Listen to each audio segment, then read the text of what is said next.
કેવી સરસ સગવડ છે. અને ઉભા થઈશું તરત આપણને મમ્મમ મળશે.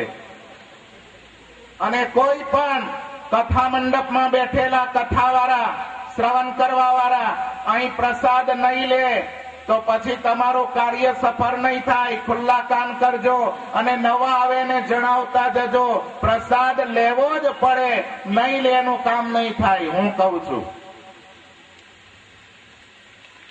હવે સાંભળી લો, અમારા બહેનો પણ આજે આવ્યા. તમારા ગ્રહસ્થમાં જેમ કુટુંબ પરિવારમાં કાકા બેન ને મામા બેન થાય ને હગા બેન થાય, એમ અમારા સગા બેન સાંખ્યોગી બહેનો એ અમારા સગા બેન કહેવાય. પણ એ પણ અહીં કઈ થોડા આગા પાછા ના થાય. છેવટે કેવર એપલ ફ્રૂટ પણ લઈને જાય. અમારા ધર્મ નિયમ એવો છે, અને અમારા કરતા તો એમનો બહુ કડક નિયમ. બહાર નીકળે એટલે તે દિવસે ઉપવાસ કરવો પડે. પણ અહીંયા ગાડી ફળ ફ્રૂટ પણ લે. યજમાન બહેનો, અમારા મોટી બેન થોડું ધ્યાન રાખે અને તેઓને કેવર કાં તો જૂના મંદિરે લઈ જઈ અને ત્યાં પણ એપલ પ્રસાદી કોરા પાત્રમાં, વાપરેલું પાત્ર નહીં, કાં તો પછી પરીઓ અગર પતરાવરામાં શુદ્ધ ચપ્પુથી સુધારી ભગવાનને ધરાવીને આપે. અહીં અમારા હનુમાનજી મહારાજ થોડાક ગાંડા છે. કોઈ એમને એમ જાય ને પાછો લાવે. એટલે ધર્મ નિયમ સચવાય તે રીતનું પણ કઈ લેવાનું. હવે તમને કહી દઉં, આજના મહાત્મ્યમાં કોઈને અપચો ન થાય એટલે ઘણા વક્તાઓ હાચા કે ખોટા થોડો અંદર છુપાવે છે. અમારાને થોડી પરવાનગી આપી છે એટલે કૂદે છે. હજી સિંહ ગર્જના એને કરવાની રહેશે. સાંભળી લો, પિતૃ સ્થાપન વાળા ગમે તેમ કરીને કથાનું શ્રવણ કરે એને પાપમાંથી જરૂર મુક્તિ મળશે અને એના તમામ પિતૃઓને પણ મુક્તિ મળશે. જો મારી સાધુતામાં ખામી હશે, મને કોઈ પણ પ્રકારનો સ્વાર્થ હશે, અગર કોઈ પણ પ્રકારના સ્વાર્થે મને પાપ હશે, તો આ તમારી મહેનતનું ફળ નહીં મળે. મારામાં ખામી હશે તો. એક ગામમાં નાનું દ્રષ્ટાંત આપી અને હું મારા પ્રવચનને વિરામ કરીશ. મેં ભોગવેલું છે. એ ભગવાનની બહુ દયા. બાલ્યાવસ્થામાં ભોગ્યો એટલે અત્યારે મને દુખિયારાના દુઃખ સમજાય છે, જ્ઞાન છે, વૈરાગ્ય છે, ત્યાગ છે. પણ એ બાલ્યાવસ્થાના દુઃખના પ્રભાવે અને ભગવાન સ્વામિનારાયણની અપરંપાર કૃપાના ફળ રૂપે આજે દુઃખી હોવા છતાં હું બહુ સુખ માનું છું.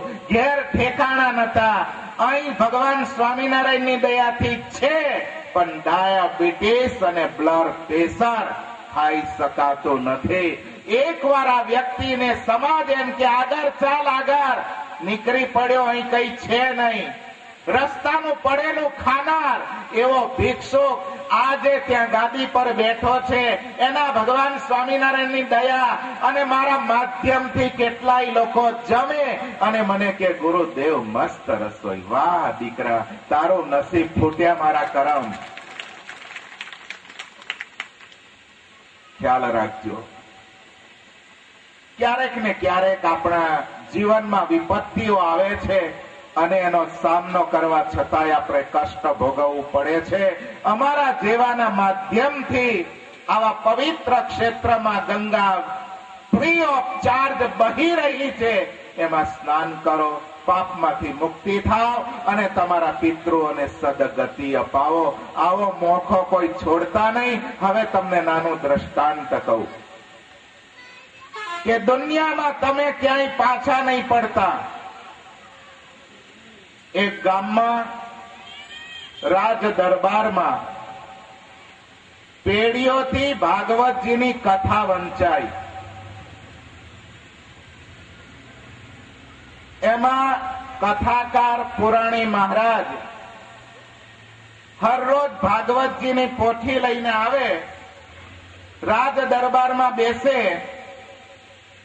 અને મહારાજા ત્યાં ગાદી પર બેસે, અહીં કથા વંચાય અને રાજા સાંભળે.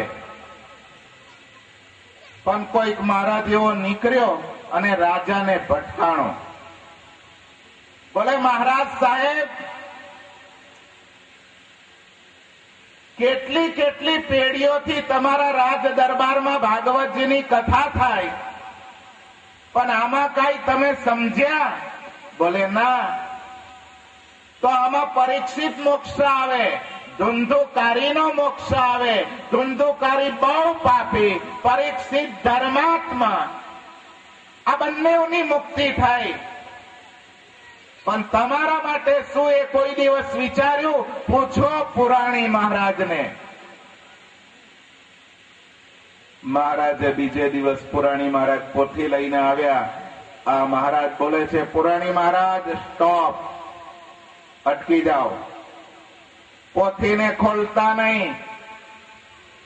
મારા પ્રશ્નનો પહેલો જવાબ આપો. પ્રશ્ન રાજાએ મૂક્યો છે કે આમાં મારો શું? તમે પેઢીઓથી ભાગવતજીની કથા કરો છો.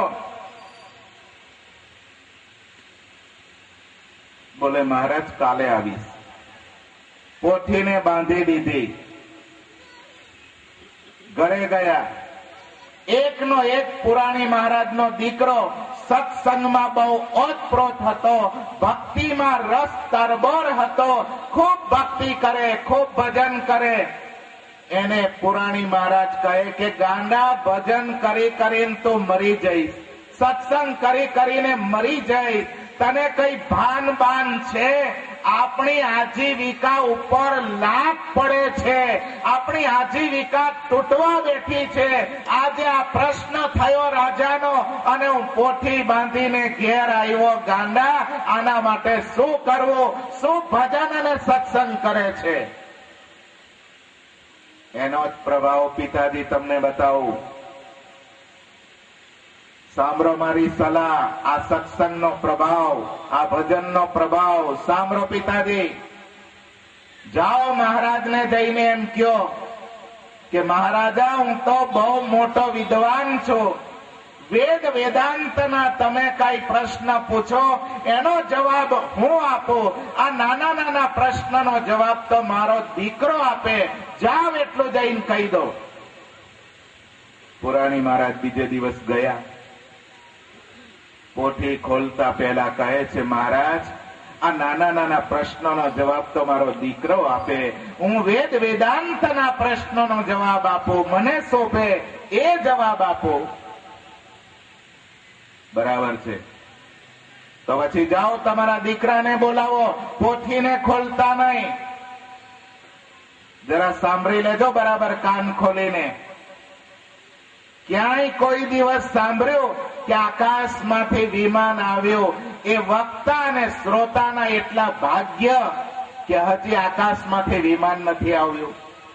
બાકી પ્રહલાદ માટે આવ્યું, પરીક્ષિત માટે આવ્યું, ધુંધુકારી માટે આવ્યું. અરે કમસે કમ આપણા માટે વિમાન ન આવે, કળિયુગ છે.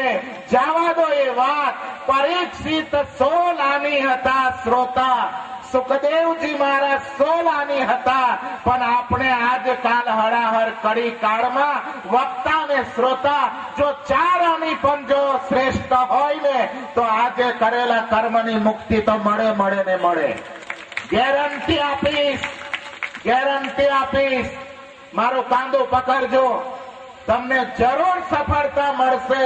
પણ અમારા પ્રવચન પ્રમાણે વર્તશો તો, થોડા 4 આની પરીક્ષિત જેવા બનશો તો, અને વક્તા 4 આની જો વક્તા બને સુખદેવજી જેવા, તો સવાલ જ નથી. ભગવાનના બાપનો છૂટકો નથી, એના બાપનો છૂટકો નથી. મુક્તિ મળે. દીકરાની પાસે આવ્યા. પુરાણી મહારાજ બોલે, બેટા ચાલ પછી મારી સાથે. દીકરો ગયો રાજ દરબારમાં. એક બાજુ બાપ પુરાણી, બીજી બાજુ મહારાજા બે હાથ જોડે છે. આ બાળકના કોટી કોટી પ્રણામ પિતાજી અને મહારાજના શ્રી ચરણોમાં. સાંભળી લો બંને, શ્રોતા અને વક્તા તમે બંને સાંભળો. મહારાજ કેટલી પેઢીથી તમારે ત્યાં આ કથા વંચાય? બોલે કેટલી પેઢીઓથી વંચાય છે? 3 પેઢીથી તો આ તમારો